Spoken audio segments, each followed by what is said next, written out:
Bismillahirrahmanirrahim. Assalamualaikum warahmatullahi wabarakatuh. Bertemu kembali dengan saya Lilis Nurteti. Pada kesempatan kali ini saya akan menyampaikan tentang bimbingan belajar anak usia SD maupun MI. Pada video-video sebelumnya saya sudah membahas tentang bagaimana kaitannya dengan pengertian apa itu belajar, begitu juga pembelajaran, dan bagaimana kaitannya dengan karakteristik belajar anak usia SD maupun MI. Dan pada kesempatan kali ini yang akan dibahas berkaitan dengan pertama, jenis-jenis masalah belajar, kemudian juga faktor penyebab masalah belajar, dan tentunya bagaimana identifikasi peserta didik yang mengalami masalah belajar, kemudian juga bagaimana cara mengatasi masalah belajar.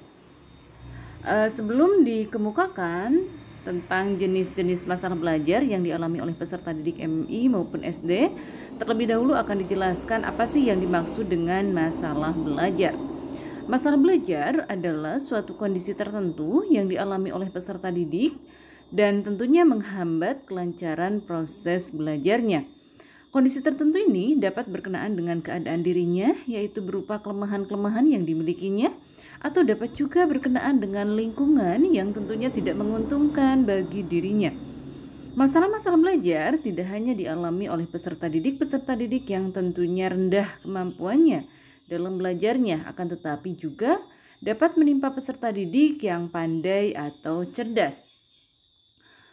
Nah, berdasarkan pengertian masalah belajar tadi, ya, bagaimana bahwa di sini jenis-jenis masalah belajar kaitannya dengan anak usia SD maupun MI dapat dikelompokkan kepada peserta didik yang diantaranya mengalami hal-hal sebagai berikut. Pertama, kaitannya dengan keterlambatan akademik, yaitu bagaimana keadaan peserta didik yang diperkirakan mengalami intelijensi yang cukup tinggi tetapi tidak dapat memanfaatkan secara optimal sehingga menunjukkan prestasi belajarnya di mana berada di bawah kemampuannya atau disebut juga sebagai underachievers. Kemudian yang kedua, bagaimana bahwa keterlambatan dalam belajar merupakan keadaan peserta didik yang tentunya dia memiliki bakat akademik yang cukup tinggi, IQ-nya misalnya tinggi sampai 130 atau lebih, tetapi masih memerlukan tugas-tugas khusus untuk memenuhi kebutuhan, begitu juga kemampuan belajarnya yang amat tinggi. Kemudian yang ketiga, bagaimana keadaan peserta didik yang tentunya sangat lambat dalam belajar atau disebut juga istilahnya slow learners, ya. Yaitu bagaimana keadaan peserta didik yang memiliki bakat akademik yang kurang, tentunya kurang memadai, dan ini perlu dipertimbangkan untuk mendapat pendidikan atau pembelajaran yang tentunya lebih khusus lagi. Misalnya bagaimana anak-anak diberikan misalnya privat, begitu juga mungkin pelajaran tambahan, ya, di luar jam pelajaran. Kemudian yang selanjutnya, kurang motivasi dalam belajar, di mana keadaan peserta didik yang kurang bersemangat dalam belajarnya. Mereka seolah-olah tampak enggan atau malas ketika belajar. Kemudian yang selanjutnya, peserta didik yang bersikap dan memiliki kebiasaan buruk dalam belajar, yaitu kondisi di mana peserta didik yang kegiatannya atau perbuatan belajarnya dalam kegiatan sehari misalnya sifatnya antagonistik dengan yang seharusnya, seperti misalnya peserta didik yang suka membiarkan tugas, menunda-nunda tugas, atau bahkan mengulur-ulur waktu ketika dia belajar. Atau bahkan ada juga anak yang membenci guru atau bahkan tidak mau bertanya untuk hal-hal yang mungkin belum mereka ketahui atau pahami. Selanjutnya, kaitannya dengan anak yang sering tidak sekolah, ya, yaitu anak atau peserta didik yang sering tidak hadir atau menderita sakit dalam jangka waktu yang cukup lama, sehingga ia pun kehilangan sebagian besar kegiatan belajarnya. Nah, peserta didik tadi tentunya di sini perlu mendapat bantuan atau bimbingan dari guru agar mereka dapat melaksanakan kegiatan belajar secara baik, begitu juga terarah. Dan tentunya masalah-masalah yang tadi tidak selalu dapat diselesaikan dalam situasi atau kegiatan belajar mengajar di kelas.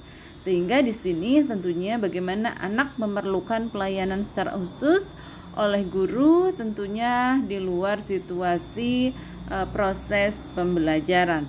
Nah, selanjutnya bagaimana sih cara mengidentifikasi peserta didik yang diperkirakan mengalami masalah belajar?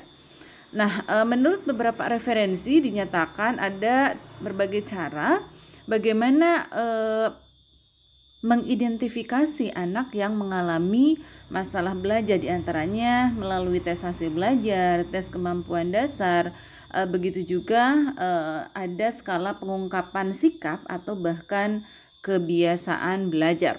Nah, kaitannya dengan tes hasil belajar yaitu alat yang digunakan untuk mengungkapkan sampai sejauh mana peserta didik telah mencapai tujuan-tujuan pembelajaran yang tentunya sudah ditetapkan sebelumnya. Peserta didik dikatakan telah mencapai tujuan pembelajaran apabila dia telah menguasai sebagian besar materi yang tentunya berhubungan dengan tujuan pembelajaran yang telah ditetapkan.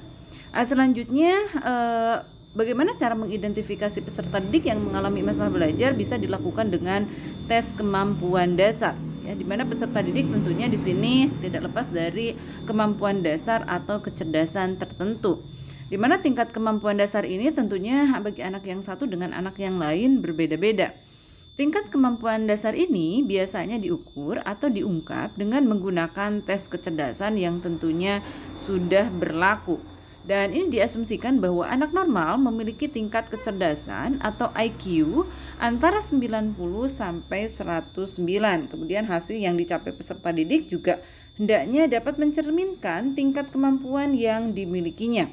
Nah, peserta didik yang kemampuan dasarnya tinggi akan mencapai hasil belajar yang tentunya tinggi pula.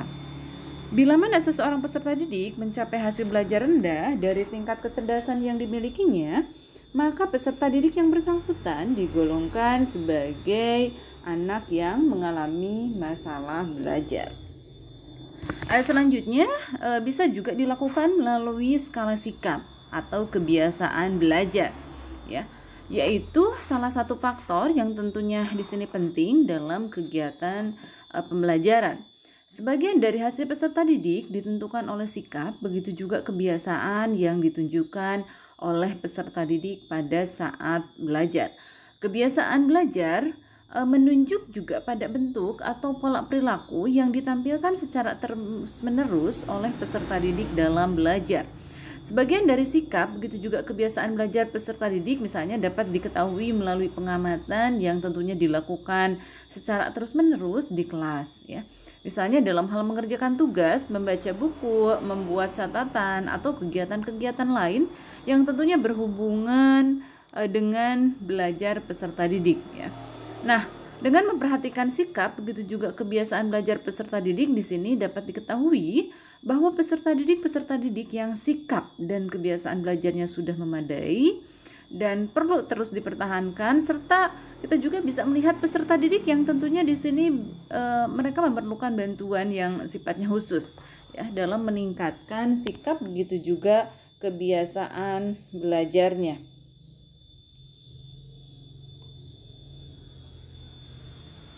Nah, selanjutnya yang akan dibahas berkaitan dengan faktor-faktor penyebab terjadinya masalah belajar, ya. Nah, apa saja sih yang menjadi faktor penyebab terjadinya masalah belajar? Pada dasarnya, setiap jenis masalah, khususnya dalam masalah belajar peserta didik di tingkat SD ataupun MI, cenderung bersumber dari faktor-faktor yang melatar belakangi, ya, atau penyebabnya. Setelah guru mengetahui bagaimana siapa atau peserta didik yang bermasalah dalam belajar serta jenis masalah yang dihadapinya, selanjutnya guru dapat melaksanakan tahap berikutnya, ya, yaitu mencari atau mengidentifikasi sebab-sebab terjadinya masalah yang dialami peserta didiknya dalam belajar. Nah, meskipun dalam hal ini tentunya seorang guru tidak mudah, ya, dalam menentukan sebab-sebab terjadinya masalah yang sesungguhnya, Karena masalah belajar cenderung sangat kompleks dan rumit ya, di mana kompleksitas masalah peserta didik dalam pembelajaran di MI atau di SD misalnya dapat dijelaskan sebagai berikut ya. Pertama, bahwa masalah belajar yang sama tentunya dapat timbul oleh berbagai sebab yang berlainan. Misalnya suatu masa belajar yang sama dialami oleh 2 orang peserta didik atau lebih belum tentu disebabkan oleh faktor yang sama. Misalnya Tuti dan Ani adalah peserta didik kelas 3. Dia misalnya tidak mampu membaca dengan baik dan benar. Seluruh bacaan yang diberikan gurunya itu mereka tidak mampu membaca. Misalnya Tuti disebabkan menderita gangguan penglihatan, sedangkan Ani cenderung disebabkan tidak menguasai tata bahasa yang tentunya benar. Nah, dalam kasus ini kedua-duanya sama mengalami masalah belajar ya, tetapi faktor penyebabnya berbeda ya. Kemudian yang kedua, bisa jadi dari sebab yang sama itu dapat timbul masalah yang berlainan. Misalnya, seringkali suatu kondisi yang sama dimiliki oleh beberapa peserta didik namun menimbulkan misalnya masalah-masalah yang berlainan pada masing-masing individu. Misalnya Tono dan Toni misalnya, peserta didik kelas 6 misalnya. Sama-sama berasal dari lingkungan keluarga yang secara ekonomi rendah. Nah, pengaruh dari kegiatan tersebut bagi Tono misalnya mempunyai dampak yang positif karena setiap mengikuti pembelajaran di kelas selalu menunjukkan perhatian, begitu juga sikap dan disiplin dalam belajar yang tentunya tinggi.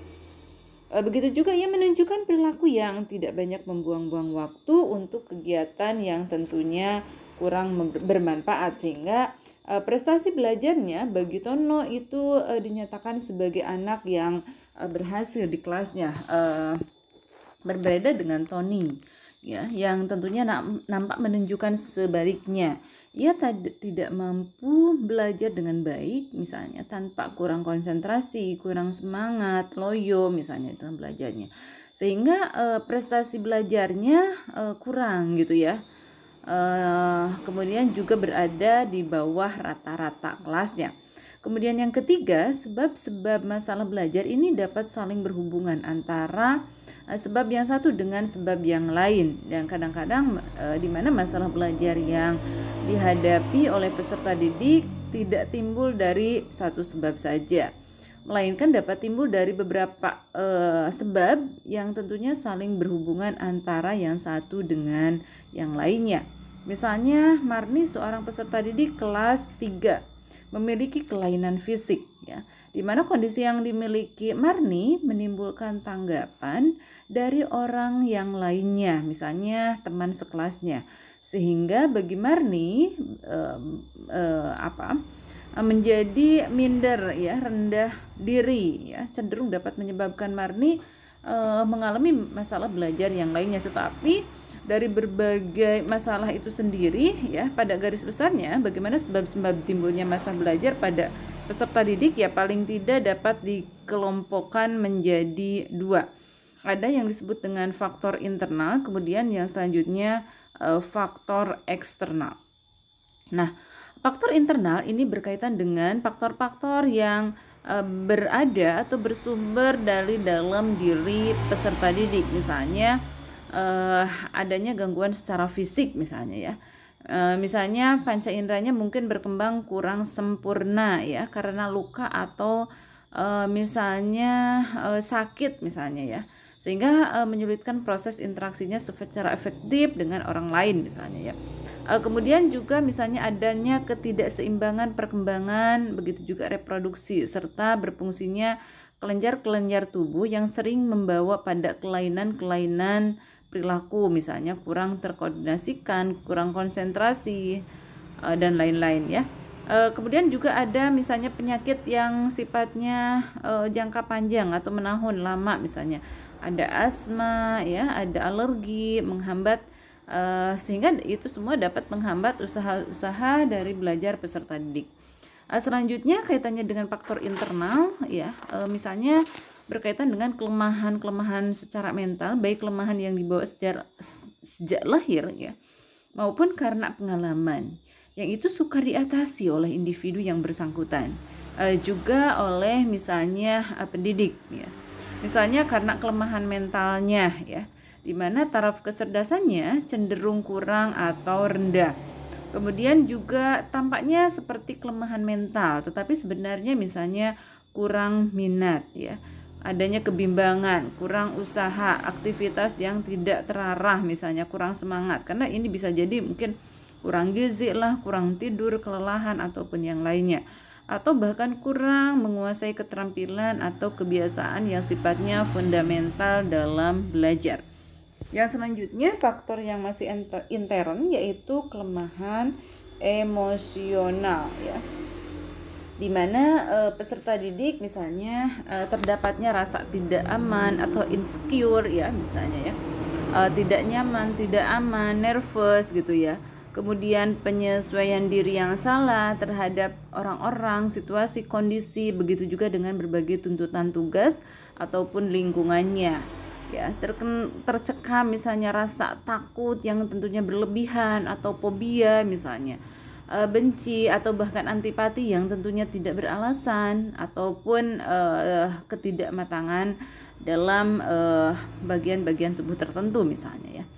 Selanjutnya kelemahan yang disebabkan oleh kebiasaan atau sikap yang salah misalnya ya, tidak menentu misalnya dan kurang menaruh perhatian terhadap pekerjaan-pekerjaan atau tugas-tugas sekolah, atau bahkan juga banyak melakukan aktivitas yang tentunya bertentangan dan tentunya tidak menunjang terhadap pekerjaan atau tugas-tugas sekolah, bahkan mungkin menolak atau bahkan malas belajar. Selanjutnya kurang kooperatif dan menghindari misalnya tanggung jawab, malas ya, tidak bernafsu, tidak semangat ketika belajar, atau bahkan sering membolos, tidak mengikuti pelajaran, nervous atau cemas yang tentunya berlebihan. Ini juga jadi penghambat dalam masalah belajar.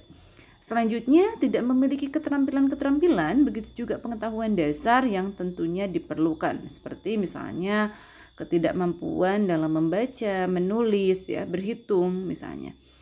Kurang menguasai pengetahuan dasar untuk suatu bidang studi tertentu misalnya, atau bahkan memiliki kebiasaan belajar, begitu juga cara bekerja yang salah. Selanjutnya kaitannya dengan faktor eksternal ya, atau faktor yang tentunya ini ditimbulkan dari luar diri individu yang bersangkutan, misalnya situasi sekolah ataupun masyarakat ya. Nah, di antara beberapa faktor eksternal ya, misalnya ketidaksesuaian standar administrasi misalnya dalam sistem pengajaran, penilaian atau pengelolaan kegiatan, pengalaman belajar dan sebagainya. Atau bahkan terlalu berat beban belajar karena terlalu banyaknya misalnya hal yang tentunya harus dikuasai ya oleh peserta didik. Terlalu banyak menuntut kegiatan di luar proses pembelajaran misalnya ya, atau bahkan terlalu sering pindah sekolah atau bahkan program, begitu juga tinggal kelas ya. Kelemahan-kelemahan yang terdapat dalam kondisi misalnya rumah tangga, apakah itu kaitannya dengan pendidikan, status sosial, ekonomi, keutuhan rumah tangga, atau bahkan besarnya anggota keluarga, atau bahkan tradisi ya, culture dalam suatu keluarga yang bersangkutan, atau bahkan ketentraman, keamanan, kenyamanan ya, atau bahkan terlalu banyak kegiatan di luar jam pelajaran sekolah, atau bahkan terlalu banyak terlibat dalam kegiatan ekstrakurikuler ya, sehingga menyebabkan anak menjadi kelelahan atau bahkan anak yang kurang gizi. Makanya ini juga perlu diperhatikan, apalagi anak usia sekolah dasar, bagaimana perkembangannya ini masih dalam taraf yang sangat luas ya, yang sangat besar sekali, sehingga gizi juga harus selalu dipenuhi ya. Ada gizi seimbang ya teman-teman mahasiswa. Selanjutnya bagaimana sih berbagai upaya yang dapat membantu peserta didik dalam mengatasi berbagai permasalahan tadi ya. Di antaranya pertama dengan cara pengajaran perbaikan ya. Nah, bagaimana pengajaran perbaikan ini sendiri ya? Pengajaran perbaikan yaitu suatu bentuk pengajaran yang sifatnya menyembuhkan atau memperbaiki ya, atau bahkan membuat proses pembelajaran menjadi tentunya apa? Lebih baik lagi.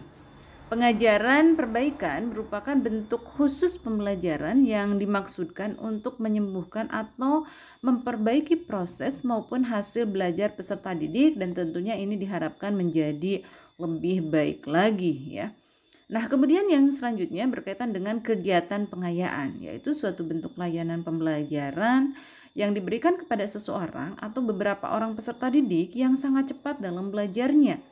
Mereka memerlukan tugas-tugas tambahan yang tentunya terencana untuk menambah dan atau memperluas pengetahuan, begitu juga keterampilan yang telah dimilikinya dalam kegiatan belajar sebelumnya. Nah, peserta didik yang cepat dalam belajar hampir selalu dapat mengerjakan tugas-tugas lebih cepat, tentunya dibandingkan dengan teman-teman sekelasnya dalam waktu yang ditetapkan. Nah, kemudian bagaimana juga yang tentunya dilakukan oleh guru, peningkatan dalam motivasi belajar. Guru atau bahkan staf sekolah yang lainnya tentunya berkewajiban membantu peserta didik di sini dalam rangka meningkatkan motivasi belajarnya. Di antaranya beberapa prosedur yang mungkin bisa dilakukan oleh seorang pendidik ya, di antaranya pertama misalnya memperjelas tujuan-tujuan pembelajaran. Peserta didik di sini akan terdorong untuk belajar secara lebih baik apabila ia mengetahui atau bahkan memperoleh kejelasan tentang tujuan-tujuan pembelajaran yang hendak dicapai. Kemudian yang kedua, menyesuaikan pembelajaran dengan bakat, begitu juga kemampuan atau bahkan minat peserta didik. Selanjutnya menciptakan suasana pembelajaran yang menantang atau bahkan menstimulan, merangsang, dan tentunya menyenangkan bagi peserta didik. Selanjutnya memberikan hadiah ya, berupa reward atau punishment ya, hukuman yang sifatnya bisa membimbing ya, yaitu menimbulkan efek terhadap meningkatnya motivasi belajar peserta didik. Kemudian yang lainnya juga bisa menciptakan suasana hubungan yang hangat ya dan dinamis tentunya antara guru begitu juga peserta didik atau bahkan antara peserta didik dengan peserta didik. Selanjutnya bisa juga dengan cara menghindari berbagai tekanan, begitu juga suasana yang tidak menentu, seperti suasana yang menakutkan, mengecewakan, membingungkan, bahkan menjengkelkan mungkin peserta didik ya.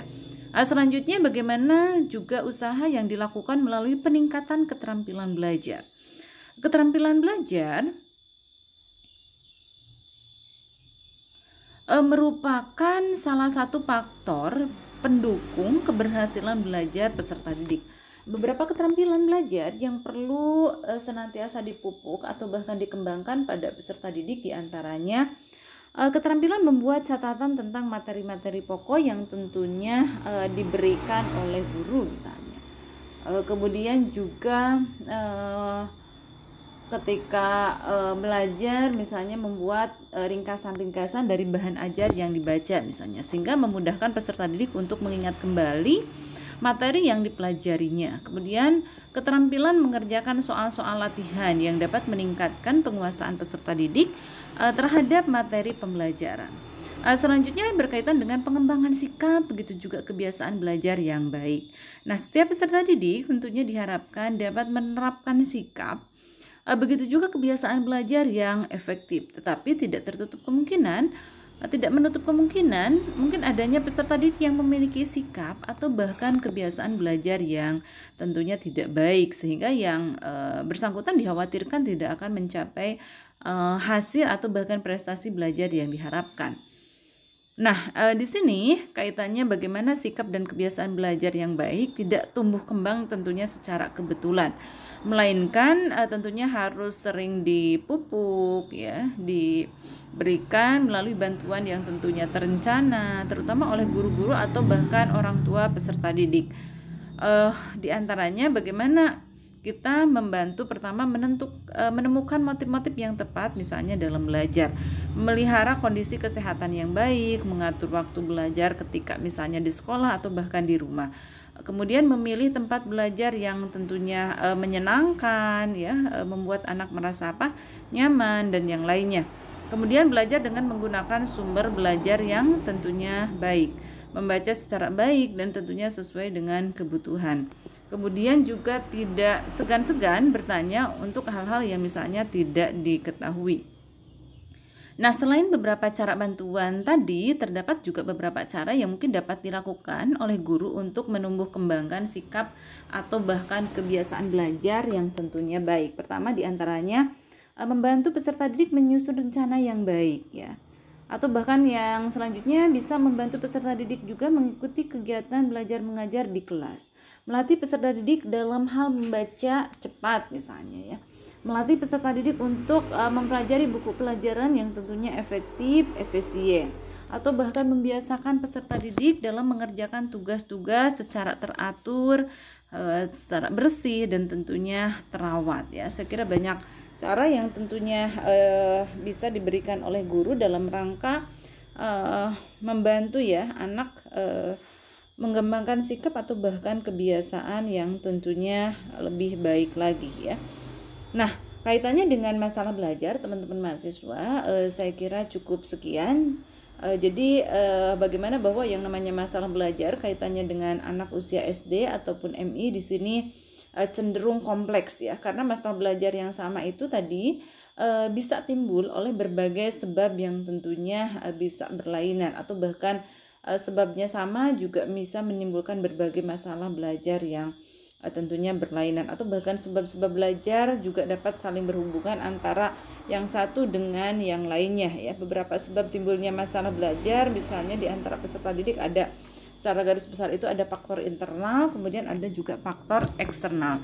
Dan bagaimana berbagai upaya ataupun strategi teknik dalam membantu kaitannya dengan mengatasi masalah belajar yang tentunya dilakukan oleh anak, diantaranya pertama bisa melalui pengajaran perbaikan ya, atau bahkan remedial, pengajaran pengayaan, peningkatan motivasi belajar, atau bahkan peningkatan keterampilan belajar. Begitu juga bisa mengembangkan sikap atau bahkan kebiasaan belajar yang baik.